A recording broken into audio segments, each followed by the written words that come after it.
être capable d'être fort sur tous les scénarios, partir devant, partir derrière, finir fort, finir derrière les 200, finir derrière les 300. C'est ça, donc être confiant, mais pas trop non plus, c'est-à-dire que tout peut arriver. Les concurrents que j'avais en face de moi, c'est Pierre-Ambroise Bosch, champion du monde, qui a une expérience folle. Gabriel, qui est finaliste au jeu l'an dernier, 7ème, qui est capable de faire une 43. On va te garder si tu nous l'autorises, Benjamin, parce qu'il y a la finale du 1500 féminin qui arrive. Aurore Fleury, elle est là. Stéphane, Aurore, elle a couru après les minima tout au long de la saison. Aujourd'hui, est-ce qu'elle peut faire peut-être une course tactique avec sa coéquipière, ou est-ce que c'est le titre et uniquement le titre?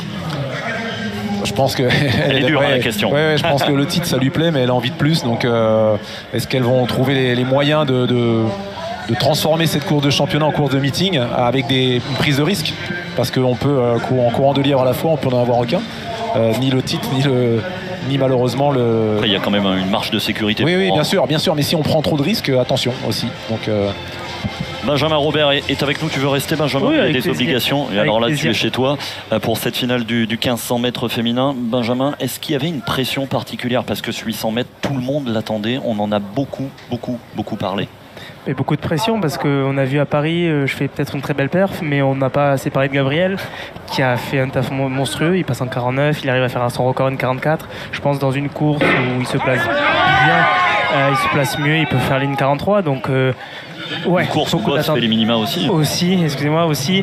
Et on est 7 à avoir fait les minima pour les championnats d'Europe. J'ai du jamais vu, donc on va dire pour moi c'est le 800 avec le plus de concurrence qu'on ait jamais eu. Donc énormément de pression, bien sûr. Et là t'es rassuré? Parce que le champion de France est prioritaire aussi. Bien sûr. Fallait pas se faire piéger. Rassuré pour mon ticket pour les mondiaux. Mais voilà, c'est une étape, c'est pas fini encore parce que tout est possible. Championnat du monde, c'est des courses différentes. Et donc il faudra faire attention au piège des séries et on verra étape après étape. Bon là, a priori, Benjamin, on n'est pas parti pour la course au minima là sur le 1500. Non, pas du tout même. On est parti sur le train de sénatrice, c'est ça? Exactement. Donc pour Aurore Fleury et Manon Fage, les Nancéennes aux commandes, J.R. Carls qui vient reprendre les commandes. Benjamin, on va profiter de t'avoir un peu plus en longueur et en cabine. Et merci pour cette disponibilité parce que tu l'es toujours pour nous répondre et pour apporter ton éclairage. Une 43-75, ça te fait aussi, mine de rien, changer de stature et de statut et arriver avec une autre position au championnat du monde de Eugene. Sébastien Gamel, qui était à ta place hier, disait on veut venger les Jeux Olympiques. Mais je crois qu'il a tout dit, on veut venger les Jeux Olympiques, je veux montrer que c'est une erreur, on veut montrer que c'est une erreur. Une 43 c'est pas mal, c'est un bon début, mais on l'a vu l'an dernier, je connais un Anglais qui est arrivé en une 43 l'an dernier, qui s'est fait éliminer dès les séries. Donc ça change de statut, mais ça n'enlève rien aux courses stratégiques qui sont les 800 mètres, rien n'est joué d'avance. Ça met de la confiance, c'est sûr, mais c'est pas fait. C'est quoi maintenant le programme? Le programme, c'est Diamond League de Stockholm le 30. Et après, là, on va pouvoir se reposer et bien faire un bon programme d'entraînement pour préparer ces championnats du monde à fond. C'est dans 20 jours, les championnats du monde de Eugene. Ça monte petit à petit. Du repos, tu pars aux États-Unis quand? On devrait partir le 8 juillet, il me semble, à vérifier pour peut-être changer la date, je ne sais pas encore. Mais il me semble qu'on part le 8 juillet. Et pour les séries le 19 ou le 20. Ouais, donc il y a 10 jours, ça va? Ouais, Docteur Diagana confirme. Non, mais c'est bien, ça laisse du temps. Et t'enchaîneras avec les Europes? Avec les Europes et la Diamond League de Monaco, normalement, sur 1000 mètres. Le programme est sur 1000 mètres? Sur 1000 mètres. Le programme est complet. Un mot également pour celles des escutes qui ne te connaissent peut-être pas encore bien, Benjamin, tu mènes un double projet. Exactement. Parce que le sport et l'athlétisme en particulier, il ne fait pas forcément toujours manger à la fin du mois. Non, pas forcément. Non, j'ai la chance d'être entré en école de kiné à Toulouse, chez moi. Et d'ailleurs, je les remercie parce que je pense que si je suis ici, c'est aussi grâce à eux. Ils me permettent d'aménager les cours et d'avoir une sécurité pour mes années futures. Et moi, le métier de kiné, c'est un métier formidable. Je les remercie parce qu'ils me permettent vraiment de concilier et le sport et les études. Ils sont derrière moi. Je pense qu'ils vont m'envoyer un mail pour me féliciter.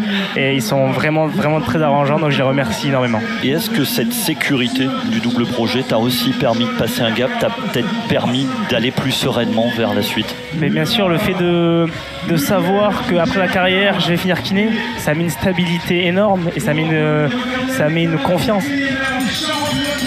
Stéphane Diagana, tu levais le pouce parce qu'un double projet, ça veut dire qu'il y a la tête et les jambes.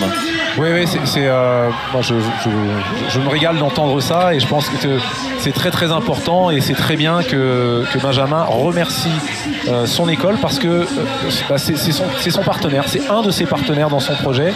Quand on a des bonnes relations avec l'université ou avec son école, il faut savoir le dire, le remercier pour qu'il y en ait plus qui aient envie d'aider. C'est très très important, ça amène cette sérénité. Et on revient sur la piste avec le final du 1500 mètres féminin avec Mouchet qui est en train de se porter sur l'épaule d'Aurore Fleury. Charlotte Mouchet va peut-être faire le hold-up, la surprise. Attention au retour également d'Anaïs Bourgoin. Elles vont être 3 dans la dernière ligne droite. Aurore Fleury a-t-elle assez de jus après son énorme saison pour aller chercher le titre de championne de France du 1500 mètres? Charlotte Mouchet qui va peut-être l'accueillir sur la ligne. Charlotte Mouchet, Anaïs Bourgoin, c'est Charlotte Mouchet qui va être championne de France du 1500 mètres. Le retour d'Anaïs Bourgoin, ça va se jouer à la photo finish. 4,20,60. Aurore Fleury a été piégée dans la dernière ligne droite, mais qui va être championne de France du 1500 mètres? C'est la photo finish, c'est Charlotte Mouchet qui l'emporte en 4,20,58, championne de France devant Anaïs Bourgoin et Aurore Fleury. Alors là, Stéphane, c'est la très grosse cote. Oui, on avait dit qu'il y a de la marge, oui, mais sur un mauvais jour et puis sur une course pas bien gérée, voilà, les écarts se resserrent, on l'a vu aujourd'hui. Deuxième titre en demi-fond là, pour Montreuil, après Alice Finot tout à l'heure sur 3000 steeple en féminine. Et on a vu Aurore Fleury qui coince les épaules, qui creuse le dos là dans la dernière ligne droite. Elle n'avait plus les jambes. L'émotion de Charlotte Mouchet immédiatement dans les bras d'Aurore Fleury. Regardez cette photo finish, c'est fou, c'est hallucinant. 200e sur le 1500 mètres.